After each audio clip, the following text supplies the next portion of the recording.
Here with men's tennis coach Jeff Halberg. Coach, regular season comes to a close on Friday with a match against St Olaf, but we're hoping against hope that the season doesn't end on Friday. You guys are right in the hunt for an MIC playoff spot. Talk a little bit about getting to this point. Did you expect to be competing for a conference playoff berth this year? We didn't know for sure until this spring. I knew that we had good players coming in.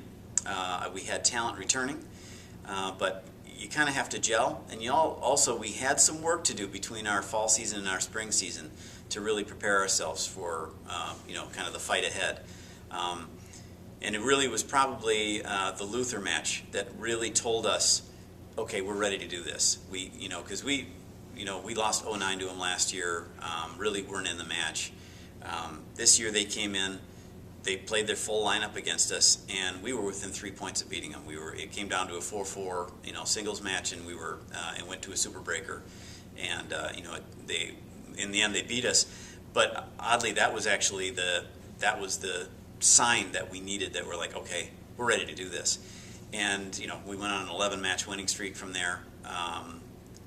And even the losses we've taken, we really haven't had a bad day this year. We've played pretty consistently all year. As a matter of fact, I would argue that probably the worst day we've had was against Gustavus.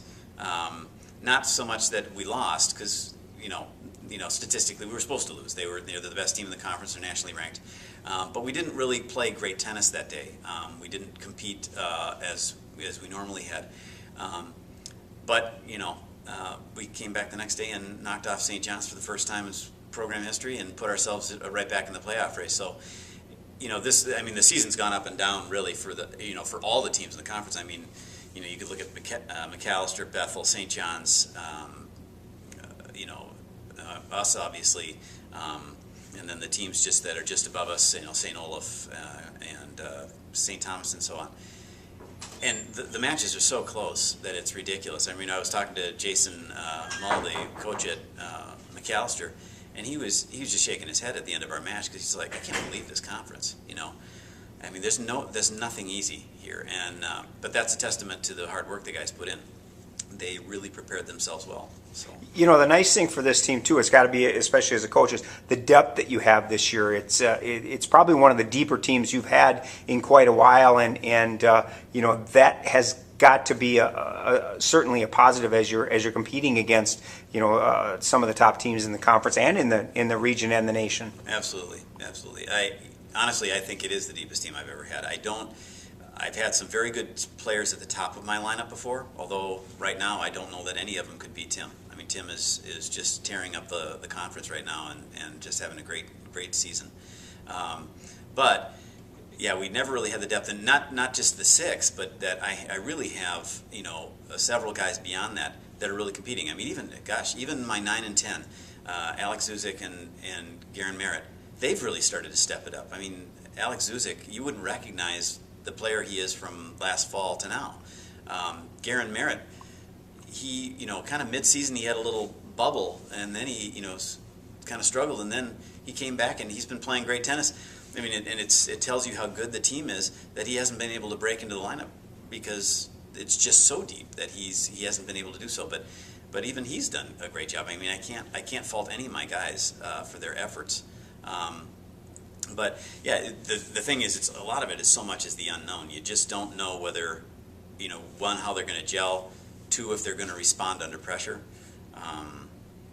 A great example would be the match that Warren won to clinch the match at St. John's. He was on fire. Warren wanted that. It was like Warren had lived his life for that match. He played so well, and the whole team, we were so proud of him. We were so pleased for him. We were so proud of him because he just, he showed up in a huge pressure situation, an absolute must-win, and he played fantastic tennis and under pressure, and it was just fun to watch. But that's been the season for us. The guys have, a lot of guys have stepped to the plate and performed well for us this year, and it's just been a fun ride. And let's talk a little bit about Friday. Obviously, a big match. You guys can knock off St. Olaf. You're in the MIC playoffs. How do you approach Friday, and what's going to be the key to a Cardinal victory? Really, it's consistency, and again, dealing with the pressure.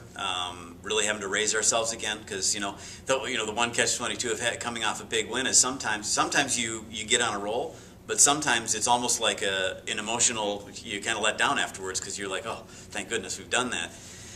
And so it's up to the guys to build themselves up again, because I could tell they were a little, they had that little glassy stare after, when we came back to practice on Tuesday, because they got a lot on their plates besides tennis, and they're trying to deal with that too. And but getting back in, it's really the consistency. It's starting quickly. I mean, we pretty much in this conference, if you don't start well in the doubles, you dig yourself a hole. It's pretty hard to dig yourself out, to get back out of that hole. So we have to start fast. We have very capable doubles teams, and I think that we could do that. But at the same time, St. Olaf is a fantastic tennis team. Scott has put together a great program. They're good at the top, and they're deep all the way through. And so it'll be a very difficult match for us. But that's what we've had all year, so we're looking forward to it. Regular season finale Friday night, 5 o'clock, Winona Tennis Center. St. Mary's against St. Olaf. Good luck in that one. Thanks.